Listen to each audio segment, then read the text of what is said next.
Assalamualaikum warahmatullahi wabarakatuh, ibu-ibu sekalian. Waalaikumsalam warahmatullahi wabarakatuh.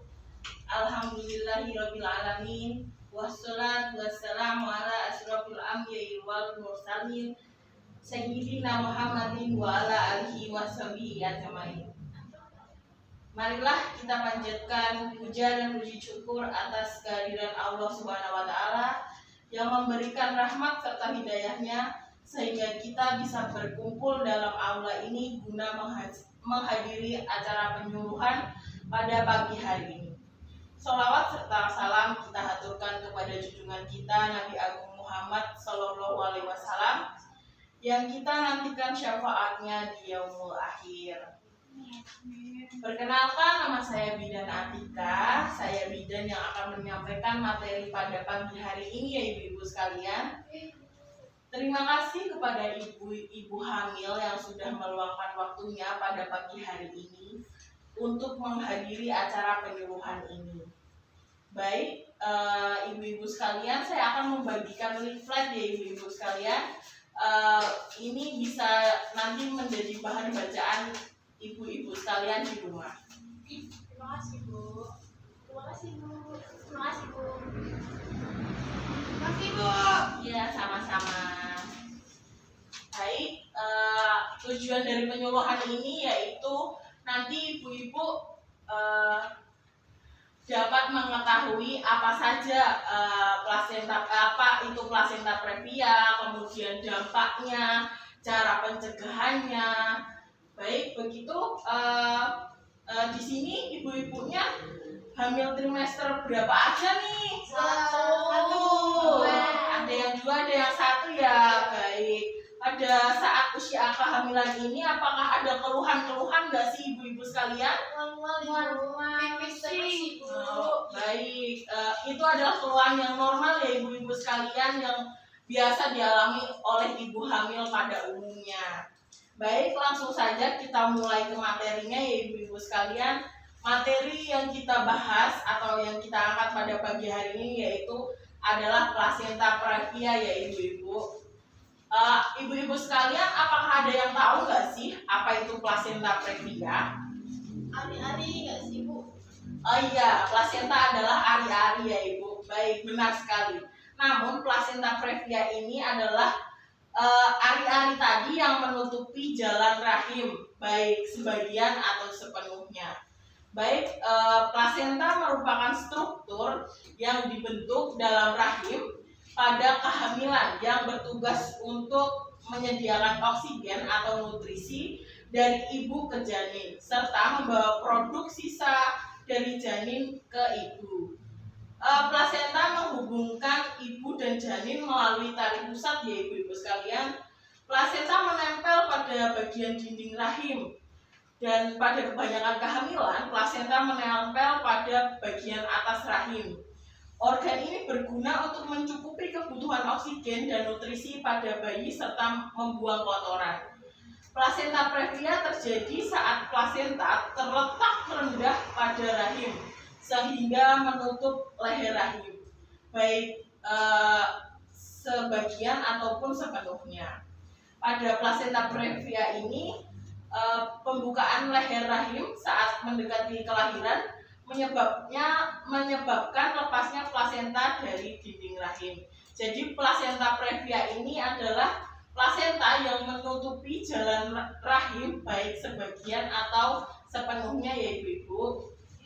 Baik, kemudian adapun penyebabnya dari plasenta previa ini, beberapa faktor yang menyebabkan plasenta previa ini adalah usia, yaitu usia 35 tahun ke atas itu akan menyebabkan plasenta previa ya ibu.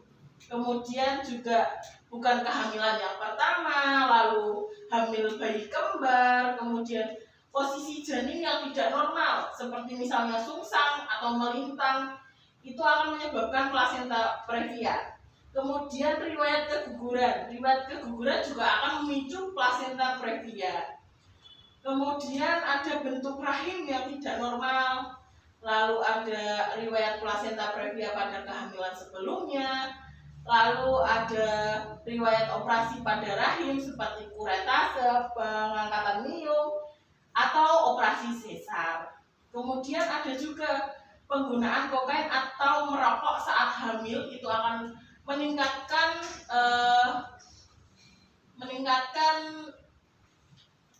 resiko plasenta previa ini.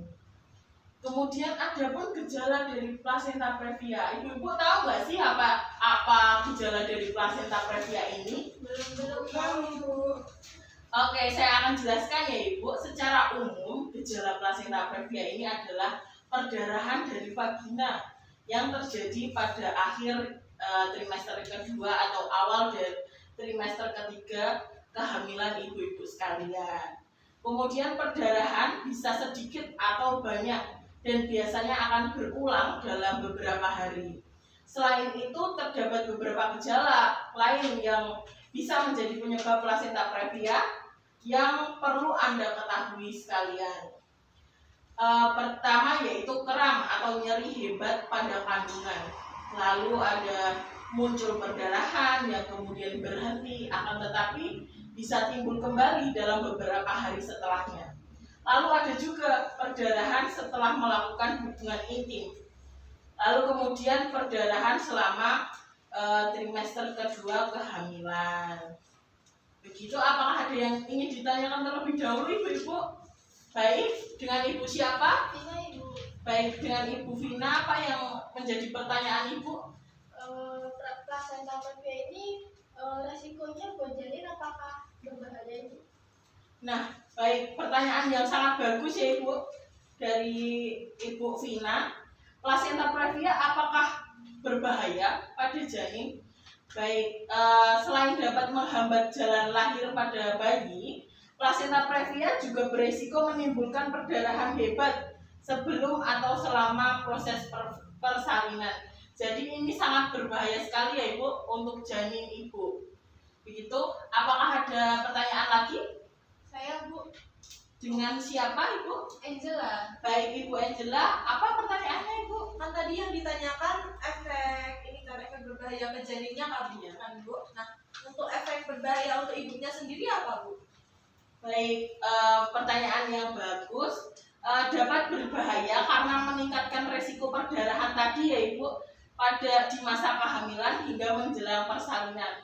Dalam kondisi ini cukup berat, plasenta previa dapat mengancam nyawa ibu hamil. Berarti itu sudah berbahaya sekali untuk ibu dan anaknya ya ibu sekalian. Baik, saya lanjutkan. Untuk pencegahannya, pencegahan dari plasenta previa adalah kondisi yang tidak dapat dicegah ya ibu. Meskipun dengan demikian ada cara pencegahan yang dapat dilakukan oleh ibu hamil untuk menghindari terjadinya plasenta previa atau perdarahan, yaitu pertama, ibu-ibu tidak boleh merokok, kemudian tidak menggunakan narkoba, tidak mengurangi aktivitas fisik yang berat seperti mengangkat barang itu dikurangi ya ibu-ibu. Kemudian menghindari berpergian jarak jauh ketika usia kehamilan 28 minggu ke atas, serta segera beristirahat ketika keluar flek. Begitu Ibu. Kemudian lanjut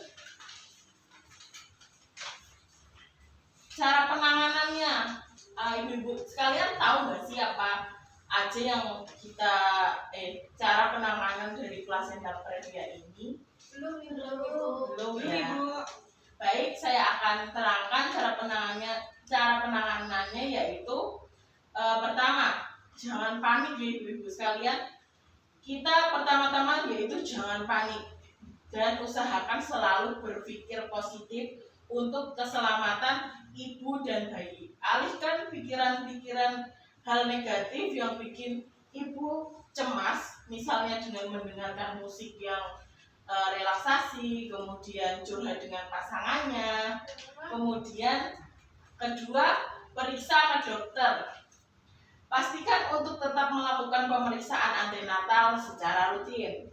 Konsultasikan juga dengan dokter mengenai seberapa sering ibu perlu melakukan pemeriksaan guna memantau kondisi kesehatan ibu-ibu sekalian. Kemudian yang ketiga, kita dapat mengenali tanda dan gejalanya ibu-ibu. Seperti yang saya paparkan tadi ya, banyak sekali tanda dan gejalanya. Kenali setiap tanda dan gejala plasenta previa. Segera lakukan tindakan pertolongan pertama apabila mengalami plasenta previa.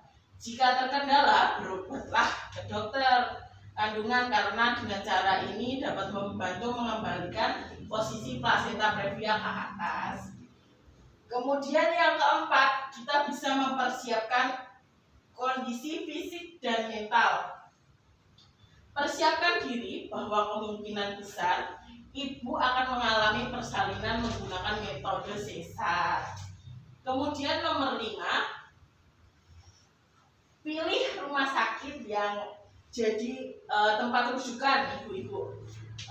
Ibu dan ayah sebaiknya sudah mempertimbangkan rumah sakit yang hendak dituju ketika mengalami kondisi darurat seperti akibat plasenta previa ini. Kemudian perbanyak istirahat. Untuk mengatasi plasenta previa secara alami, cara ini perlu diperhatikan. Hindarilah aktivitas yang melelahkan dan perbanyak istirahat di tempat tidur. Jadi istirahat itu sangat penting ya ibu dalam ibu ini jika terkena plasenta previa. Kemudian menghindari seks. Sebaiknya ibu dan bapak tidak berhubungan seksual untuk sementara karena dapat meningkatkan resiko terjadinya perdarahan. Jadi seks itu bisa meningkatkan terjadinya perdarahan pada ibu yang terkena plasenta previa ini. Kemudian ada pun komplikasinya ibu-ibu sekalian. Komplikasi plasenta previa jika seorang wanita hamil memiliki plasenta previa, dokter mungkin akan memantau keadaan dan berusaha untuk mengurangi terjadinya risiko komplikasi serius. Beberapa komplikasi yang bisa terjadi antara lain yaitu perdarahan. Komplikasi ini akan terjadi dapat mengancam nyawa dan terjadi selama kehamilan, persalinan, ataupun setelah melahirkan. Kemudian ada kelainan prematur. Jadi akibat dari plasenta previa ini biasanya ibu akan disuruh untuk SC atau sesar, itu akan mengakibatkan bayinya lahir dengan berat badan rendah, kemudian prematur, belum cukup bulan, itu akan berbahaya ya ibu-ibu sekalian untuk bayinya. Kemudian ada juga spektrum plasenta akreta. Hal ini terjadi saat plasenta tumbuh ke dalam atau melalui dinding rahim. Baik ibu-ibu sekalian, ada yang ingin ditanyakan? Ya Ibu Cindy. Ya, tadi kan di pencegahan itu kan ada tidak merokok ya Ibu. Ya. Kalau suaminya merokok itu bagaimana ya Ibu? Baik, pertanyaan yang bagus sekali ya Ibu Cindy. Saya akan jawab, yaitu jika suaminya merokok, suaminya disuruh menjauh terlebih dahulu dari kita. Kemudian jika sudah selesai merokok, suaminya dianjurkan untuk mengganti pakaian, kemudian mandi gitu baru mendekat ke kita. Ataupun suaminya juga bisa disuruh untuk berhenti merokok terlebih dahulu saat kita hamil. Begitu Ibu. Seperti itu ya Bu, terima kasih. Iya, sama-sama. Ada lagi Ibu? Sepertinya cukup Ibu. Cukup ya ibu-ibu sekalian. Baik. Terima kasih ibu-ibu sekalian. Kita akan mengevaluasi dulu ya. Ya Ibu. Apakah ibu-ibu sekalian sudah paham atau belum apa yang saya sampaikan tadi? Nanti kalau kita nggak mengevaluasi, nanti ibu-ibu sekalian bisa nggak tahu nih apa yang saya sampaikan tadi, nggak tahu nih apa yang bisa ditangkap. Nah, saya akan tanya ya ibu-ibu sekalian, plasenta plasenta previa itu apa sih tadi? Dan tahu Ibu, plasenta previa itu adalah kondisi ketika ari-ari atau yang biasa kita sebut dengan tali pusat itu berada di bawah rahim sehingga menutupi sebagian atas seluruh jalan lahir saat persalinan. Ibu Vina ini memang pintar sekali ya ibu-ibu Terima kasih. sekalian. Baik, untuk penyebabnya apa nih ibu-ibu sekalian? Ayo, ibu ini coba. Oh iya Ibu, jadi untuk penyebabnya itu biasanya karena usianya sudah 35 tahun atau lebih. Terus apa lagi bu? Terus bukan kehamilan pertama. Betul sekali. Hamil bayi kembar. Terus Betul. ini tuh tidak normal, misalnya itu sungsang atau lintang. Betul sekali. Ada riwayat guguran. Ya, Terus bentuk rahim itu tidak normal. betul. Ada riwayat plasenta previa pada kehamilan sebelumnya Ibu. Lalu riwayat operasi pada rahim seperti kuret, pengangkatan miom atau operasi sesar, dan juga penggunaan kokain atau merokok pada saat hamil. Betul sekali ya ibu-ibu sekalian. Lalu apa sih gejalanya yang dialami oleh ibu yang menderita plasenta previa ini? Gejalanya itu seperti adanya kram pada perut dan terjadi perdarahan. Baik, betul sekali ya. Lalu untuk yang suaminya merokok tadi apa sih yang harus dilakukan? Menjauh Bu. Benar. Atau suaminya itu harus jauh dari istrinya. Iya, terus harus berhenti ya. Tadi saya juga bilang ya suaminya bisa berhenti sejenak untuk merokok pada saat ibu itu sedang hamil. Baik, untuk pencegahannya nih apa sih Ibu Angela? Baik, untuk pencegahannya itu bisa dengan tidak menggunakan narkotika, kemudian tidak merokok, lalu mengurangi aktivitas fisik yang terlalu berat, Baik, benar. terus juga mengurangi frekuensi berhubungan intim, lalu menghindari bepergian jarak jauh saat usia kehamilannya itu sudah 28 minggu ke atas, dan juga segera istirahat apabila keluar flight. Baik, benar sekali ya Ibu Angela. Kemudian untuk penanganannya ini yang terakhir ini Ibu sekalian. Penanganannya bagaimana sih? Jangan panik. Nah, Periksa ke dokter. Ya. Hanya ada gejalanya. Terusan persiapkan kondisi fisik dan mental ibu. Pilih rumah sakit yang jadi rujukan. Terus membanyak istirahat dan hindari berhubungan intim. baik, benar sekali ya ibu-ibu sekalian, sudah pada pintar semua, sudah pada memahami apa yang saya sampaikan pada pagi hari ini ya. Ya. Baik, terima kasih ibu-ibu sekalian sudah menghadiri penjuluhan yang pada pagi hari ini. Ibu-ibu sekalian sudah meluangkan waktunya.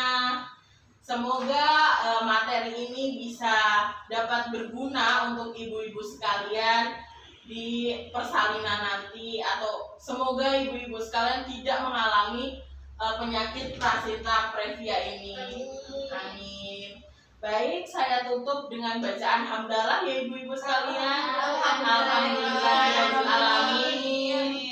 Alhamdulillah penyuluhannya sudah selesai. Wassalamualaikum warahmatullahi wabarakatuh. Waalaikumsalam warahmatullahi